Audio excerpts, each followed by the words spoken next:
Hi friends, welcome back to my channel சமையல் செய். இன்னைக்கு நம்மளோட சேனல்ல சூப்பரான 5 கிலோ மட்டன் குழம்பு எப்படி செய்யறதுன்னு பார்க்கலாம் வாங்க. இது சாப்பிடுறதுக்கு ரொம்ப நல்லா இருக்குங்க. பர்த்தன் வச்சுக்கிறேன். பர்த்தன் சூடானதும் 1/4 லிட்டர் எண்ணெய் சேர்த்துக்கிறேன். கடலை எண்ணெய் தாங்க சேர்த்துக்கிறேன். குழம்புக்கெல்லாம் கடலை எண்ணெய் சேர்த்து செய்யும்போது ரொம்ப நல்லா இருக்கும். 1 டேபிள் ஸ்பூன் கடுகு சேர்த்துக்கிறேன். கடுகு நல்லா பொரிஞ்சு வரட்டும். மீடியம் சைஸ் வெங்காயம் 2 வெங்காயம் கட் பண்ணி வச்சுக்கிறேன், அதை சேர்த்துக்கிறேன்.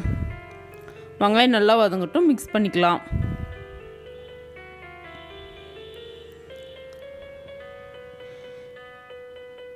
இந்த அளவுக்கு நல்லா வதங்கினதும் ஒரு கைப்பிடி அளவுக்கு ஃப்ரெஷ்ஷான கருவேப்பிலையில சேர்த்துக்கிறேன். சேர்த்துட்டு மிக்ஸ் பண்ணிக்கலாம். கருவேப்பிலை நல்லா பொரிஞ்சு வதங்கி வரணும். நல்லா மிக்ஸ் பண்ணிக்கலாம்.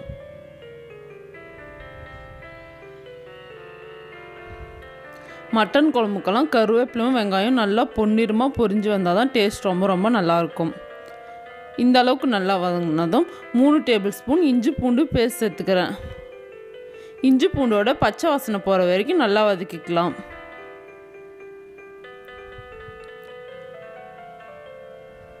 நல்லா மிக்ஸ் பண்ணி விட்டு தீயாமல் பொன்னிறமாக வதக்கிக்கோங்க.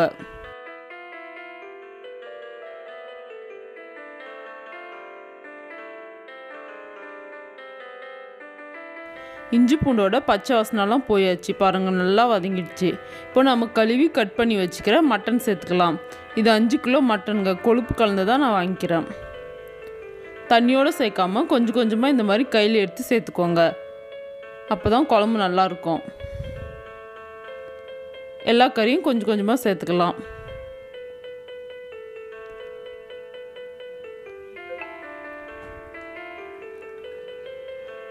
வெள்ளாட்டு கறியாக பார்த்து வாங்கிக்கிறேங்க.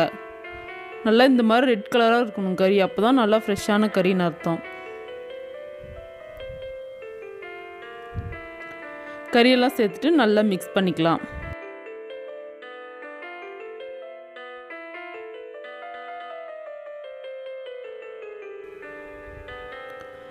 கறியை நல்லா இந்த மாதிரி கொஞ்சமாக மிக்ஸ் பண்ணி விட்டுக்கோங்க.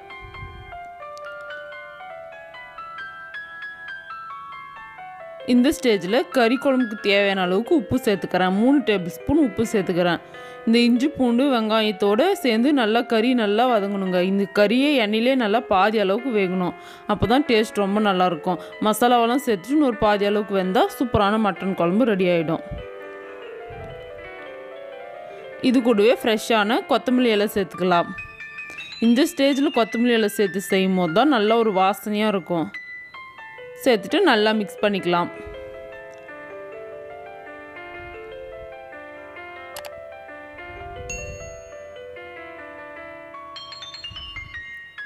மிக்ஸ் பண்ணிவிட்டு தண்ணி எதுவும் சேர்க்காதீங்க. இந்த மட்டன்லேருந்து வர தண்ணியிலே மட்டன் நல்லா வேகணும்.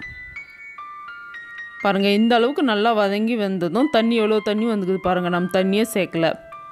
3 டேபிள் ஸ்பூன் நம்ம வீட்டிலே அரைச்ச குழம்பு மிளகாய் தூள் தாங்க சேர்த்துக்கிறேன். வேறு எந்த மசாலாவும் நம்ம சேர்க்க போகிறதில்ல, நீங்களே பாருங்கள்.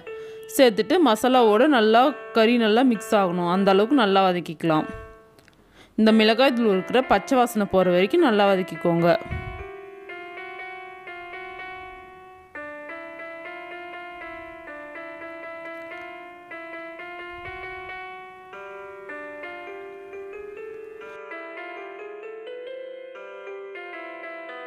இது எலாட்டு கறின்றதுனால சீக்கிரமாக வெந்துடுங்க. அதனால நான் பர்த்டே செய்கிறேன். நீங்கள் கொஞ்சம் முத்துநாடாக வாங்கினீங்கன்னா குக்கரில் வச்சு வேக வச்சுட்டு அதுக்கப்புறம் குழம்பு செஞ்சுக்கோங்க. மிளகாய் தூள் இருக்கிற பச்சை வாசனெல்லாம் போயாச்சு பாருங்கள். கறி பாதி அளவுக்கு வெந்துடுச்சு. இந்த ஸ்டேஜில் நம்ம மசாலா சேர்த்துக்கலாம். மசாலாவுக்காக 2 தேங்காய், 1/2 கிலோ தக்காளி சேர்த்து நல்லா நைஸாக அரைச்சி வச்சுக்கிறேன், அதை சேர்த்துக்கிறேன். இது கூட பொட்டுக்கடலை, கரம் மசாலா எதுவுமே சேர்த்துக்கலைங்க. இந்த நான் சொன்ன அளவுகளில் கரெக்டாக நீங்கள் செஞ்சு பாருங்கள். சாப்பிட்றதுக்கு ரொம்ப டேஸ்ட்டாக இருக்கும். இட்லி, தோசை, சப்பாத்தி, சாதம், களி கூடலாம் வச்சு சாப்பிட்றதுக்கு ரொம்ப அல்டிமேட்டாக இருக்கும். நல்லா மிக்ஸ் பண்ணிக்கலாம்.